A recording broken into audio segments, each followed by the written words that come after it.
अस्सलाम वालेकुम स्टूडेंट्स। कुछ डेज़ पहले एक इंडिविजुअल से मेरी बात हो रही थी। वो कह रहे थे कि रिवर्स साइकोलॉजी क्या है और रिवर्स साइकोलॉजी को किस तरह से अप्लाई किया जाता है। तो मैं बेसिकली उसको एक्सप्लेन कर रहा था कि आप एक बात जो है उसको नेगेटिवली बोलना शुरू कर दें, उससे मना करना लोगों को शुरू कर दें। तो जब आप उनसे मना करेंगे तो बहुत ज़्यादा चांस हैं कि वो लोग उसको फॉलो करना शुरू कर दें।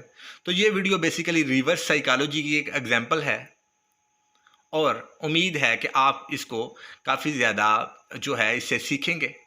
सो हम बेसिकली इस वीडियो में बात करने लगे हैं कि ऐसे कौन से 7 तरीके हैं, ऐसी कौन सी 7 आदत हैं, अगर आप उनको अपना लें तो आप ज़िंदगी में कभी भी कंपटीशन के एग्ज़ाम को पास नहीं कर पाएंगे। तो वो लोग जो इस हवाले से बड़े डिसाइडेड हैं कि हमने नहीं पास होना, तो वो इस वीडियो को ज़रूर देखें। उम्मीद है कि वो इस मकसद में पूरा होंगे कि वो कभी भी पास नहीं होंगे।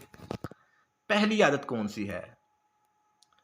कभी भी एग्ज़ाम को सीरियसली ना लें, तैयारी ना करके जाएं। अगर एग्ज़ाम के थोड़े दिन रह गए हैं तो बोलें जो किस्मत में है वो आ जाएगा, सो तैयारी करने की ज़रूरत नहीं है। और हम तो घूमने जा रहे हैं, चिल करने जा रहे हैं, बस घूम के आ जाएं, खाना वगैरह खाएं और वापस आ जाएं। तो ये आपको मैं गारंटी देता हूँ, अगर आप इसी तरह से एटीट्यूड अपना रखेंगे तो आप कभी भी कामयाब नहीं होंगे।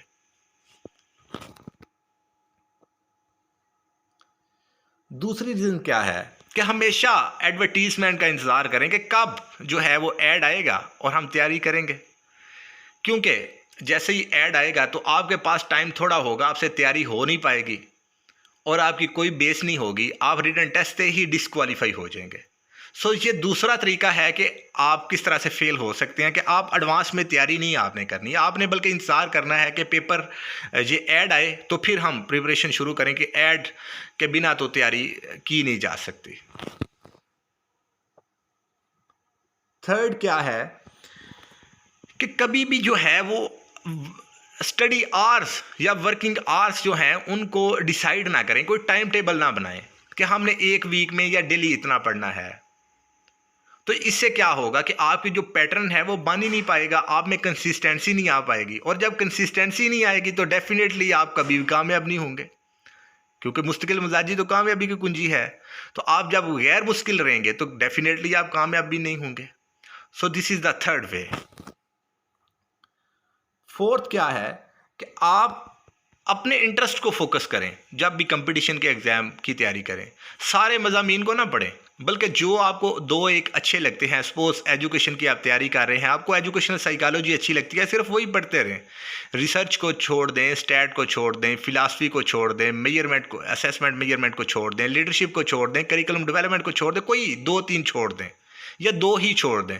तो ये आपको गारंटी देता हूँ कि आप नहीं क्वालिफाई कर पाएंगे टेस्ट को, क्योंकि उनके तो ठीक ठाक कोई 10, 15, 20 नंबर के क्वेश्चन होंगे, तो मेरिट में आप ऑटोमेटिकली नीचे आ जाएंगे, आप पास नहीं होंगे। So this is the fourth way. Fifth क्या है कि हमेशा गाइड बुक्स पे डिपेंड करें।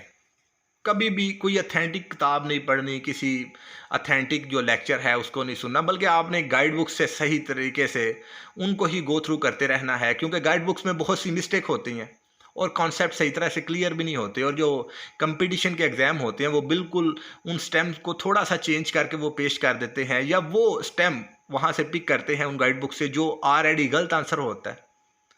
तो इसलिए आप गाइड बुक्स पे सिर्फ अगर डिपेंड करेंगे तो ये भी गारंटी है कि आप टेस्ट को क्वालिफाई नहीं करेंगे, और बल्कि बाद में किसी हद तक खुश भी होंगे कि मेरे तो काफ़ी ज़्यादा गाइड बुक्स वाले जो क्वेश्चन मुझे नहीं आते थे वही गलत हो गए। तो इस बात की आपको बेसिकली, क्योंकि आपका पर्पस ये है कि मैंने फेल होना है, सो आपको खुशी होगी। सिक्स्थ क्या है कि आप कोई अपना पैटर्न सेट ना करें, कोई अपने रूल्स ना बनाएं। जब भी आपके दोस्त आपको व्हाट्सएप पे मैसेज करें या सोशल मीडिया पे आपसे बात करना चाहें, स्टडी बेस्ड नहीं, वैसे ही कोई बात करना चाहें, या आपको कहते हैं कि आओ भाई बाहर कहीं चलते हैं, तो आप उनसे पूछें ना, बल्कि उनके साथ चले जाएं या उनके साथ बात करना शुरू कर दें और मोबाइल पे या उनके साथ चैट करना शुरू कर दें। यानी उनको आप बहुत ज़्यादा इस हवाले से इंपॉर्टेंस दें और अपने टाइम टेबल को ब्रेक करते रहें, उनकी बात को ज़्यादा वेटेज दें। यानी उनके साथ कोई फिक्स टाइम ना रखें कि फ़लाँ टाइम पे मैं घूमने जाऊंगा या बात करूंगा, बल्कि जब भी वो आपसे बात करना चाहें तो आप उनसे करें। तो इससे क्या होगा कि आपका कोई भी पैटर्न नहीं बन पाएगा स्टडी का।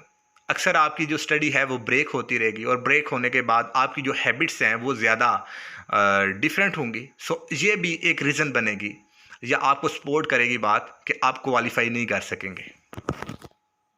और लास्ट क्या है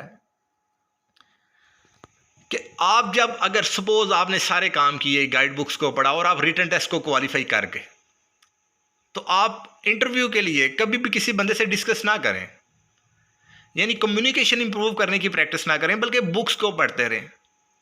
और बुक्स पढ़ने से क्या होगा कि आप जब एक्सप्लेन करने की आपकी जो पावर है वो उस तरह से नहीं होगी, आप उन कॉन्सेप्ट को उतना इफेक्टिवली एक्सप्लेन नहीं कर पाएंगे जो कि कम्युनिकेशन करने से या किसी के साथ डिस्कशन करने से इंप्रूव हो सकता है, या किसी को अपना टेस्ट जो है वो इंटरव्यू का मॉकअप टेस्ट वगैरह देने से हो सकता है। सो आप अगर सिर्फ बुक्स को पढ़ते रहेंगे तो आप इंटरव्यू में जब जाएंगे अचानक आपसे क्वेश्चन होंगे तो वो ख्यालात जो हैं वो आपके माइंड में तो होंगे लेकिन आपकी ज़ुबान उनको उस तरह से अदा नहीं कर पाएगी।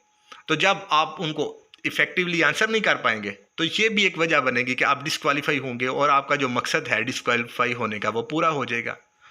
सो उम्मीद है कि रिवर्स साइकोलॉजी के हवाले से ये वीडियो आपको अच्छी लगी होगी। सो आपसे रिक्वेस्ट है कि मेरे चैनल को सब्सक्राइब करें और अगर कोई कन्फ्यूजन है तो कमेंट सेक्शन में कमेंट करें, आई शैल आंसर।